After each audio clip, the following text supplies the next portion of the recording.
You are such a fine speaker and about a topic that I find to be so important. The genetics of dystonia has come along so far since we've been involved with the foundation since 1985. So when you were talking about the new gene and its expression, the GNAL, I was entranced. So I'm very curious to know from your perspective if you can tell us a little bit more about how this gene works in dystonia. Okay, so mutations in GNAL were found about 3 years ago now to be causative for a type of dystonia. And so these mutations in GNAL, and GNAL encodes for a protein that's important for signal transduction called G-alpha-ULF. And so it's a part of a very important part of signal transduction in the striatum. And so through the genetic work that other people have done, we have found that, or they found that these mutations cause a loss of function in this protein. And so it's not able to do what it normally does. And so we took that and we used our techniques in electrophysiology to try and understand how that can lead to a dystonic phenotype. And you did it. Well, we Sure. have started, yes.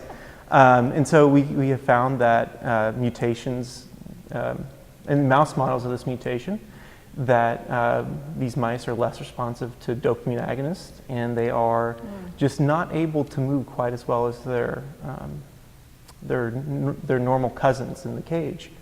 And that over a while, this leads to a pretty subtle motor phenotype that we hope we can develop drugs to treat. Anything that we can advance the understanding of dystonia in the animals, eventually into humans, and eventually into new drugs would be phenomenal.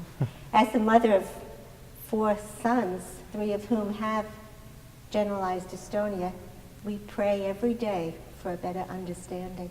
So now I really have to congratulate you because you're the first award winner of the Moehle DeLong Award. That's huge.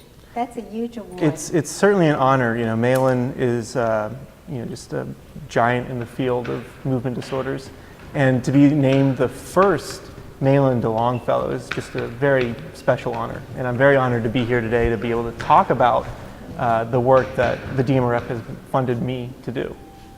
So how do you find the culture for young investigators to be now in terms of finding awards to further their investigation?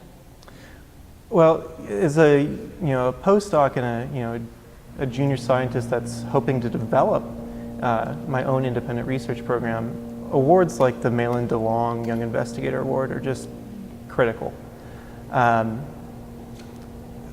We have funding through mechanisms like the Moehle DeLong Young Investigator Award really give young investigators like me the feedback that our ideas are good, we're on the right track to being able to develop an independent research program. And there's really not a lot of mechanisms now that do that. Right. The federal government through the NIH has different fellowship awards, but private foundation grants that are more targeted to very specific areas just really help train a new generation of investigators. Right. And also, again, cause people like me to really be able to focus in on one field. So how did you get interested in dystonia? So when I was in grad school, I worked with David Standard and Andy West at the University of Alabama in Birmingham. Fabulous people. And I studied Parkinson's disease. And so Parkinson's disease is an allied movement disorder to dystonia. And so when in graduate school, I began to get very interested in how the basal ganglia works and then how it doesn't work, in some of these diseases.